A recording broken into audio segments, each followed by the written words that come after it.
પ્રકારની સ્થિતિ સર્જાઈ ચૂકી છે ત્યારે આજે દિવસભરની વાત કરવામાં આવે તો ભાજપના અનેક નેતાઓએ પણ ફોર્મ ભર્યા। અમિત શાહથી લઈને CR પાટીલ તમામે ઉમેદવારી નોંધાવી।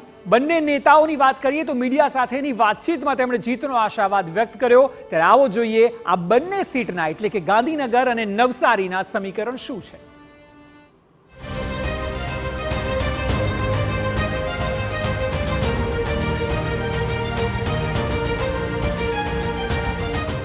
महासंग्राम 2024 નો આરંભ।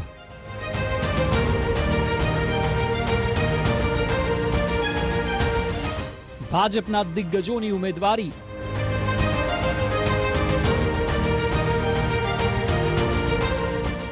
વિજય મુહૂર્તમાં ભર્યું ફોર્મ। ભાજપના દિગ્ગજ નેતાઓની જ્યારે વાત આવે ત્યારે ગુજરાતમાં આ બે નામ સૌથી મોટા છે। એક તરફ છે કેન્દ્રીય ગૃહપ્રધાન અને ગાંધીનગર લોકસભા બેઠકના ભાજપના ઉમેદવાર અમિત શાહ અને બીજી તરફ છે ભાજપના પ્રદેશ અધ્યક્ષ અને નવસારી બેઠકના ભાજપના ઉમેદવાર CR પાટીલ। બંને નેતાઓએ ઉમેદવારી ફોર્મ ભર્યા હતા। ગાંધીનગરથી અમિત શાહ તો નવસારીથી CR પાટીલે વિજય મુહૂર્તમાં ઉમેદવારી ફોર્મ ભર્યા। બંને જે સીટ પરથી લડી રહ્યા છે તે ભાજપ માટે સિક્યોર બેઠક માનવામાં આવે છે, કારણ કે વર્ષ 2019માં ગાંધીનગર બેઠક પરથી અમિત શાહ 5.5 લાખથી પણ વધુની લીડથી જીત્યા હતા। તો આ તરફ CR પાટીલ 2019માં નવસારી બેઠકથી 6.25 લાખથી પણ વધુ મતની લીડથી જીત્યા હતા।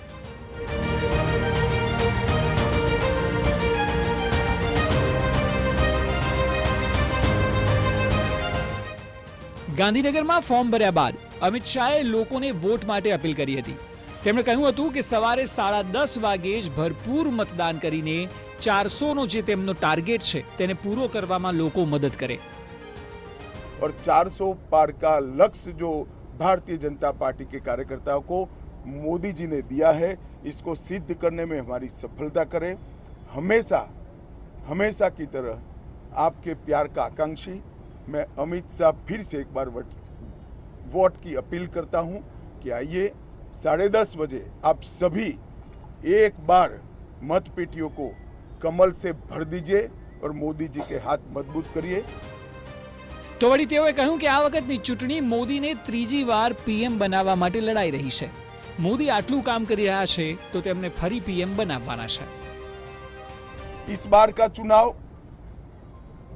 प्रधानमंत्री नरेंद्र भाई को तीसरी बार प्रधानमंत्री बनाने का चुनाव है।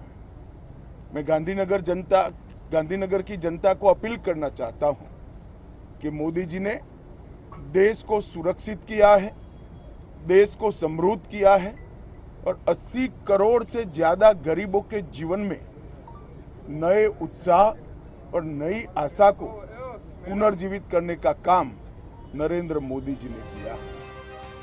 અમિત શાહ જે સીટ પરથી લડી રહ્યા છે તે બેઠક એટલે કે ગાંધીનગરના કેટલાક સમીકરણોને સમજવા ખૂબ જરૂરી છે।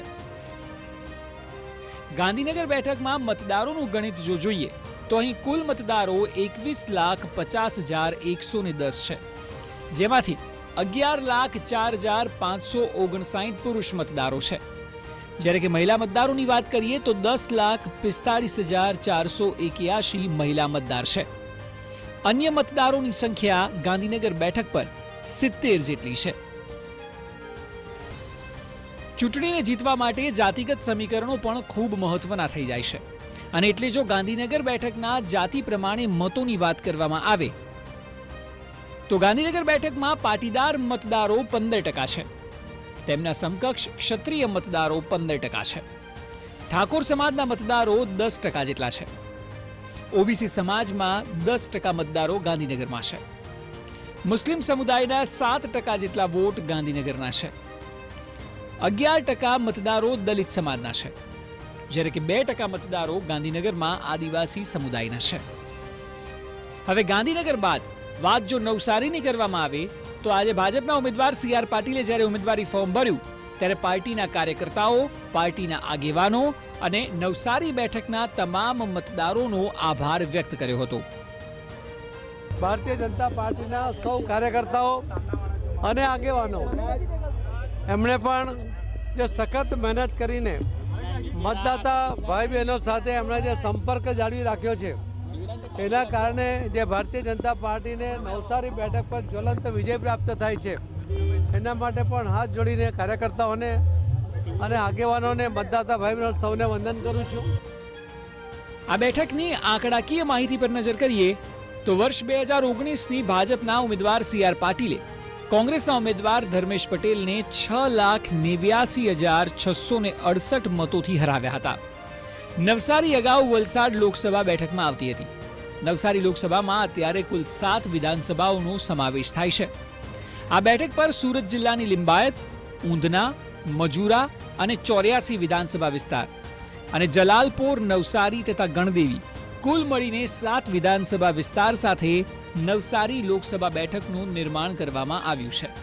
આ વિસ્તારમાં 22 રાજ્યના લોકો મતદાર હોવાથી નવસારી બેઠકને એક રીતે મિની ભારત પણ કહેવામાં આવે છે.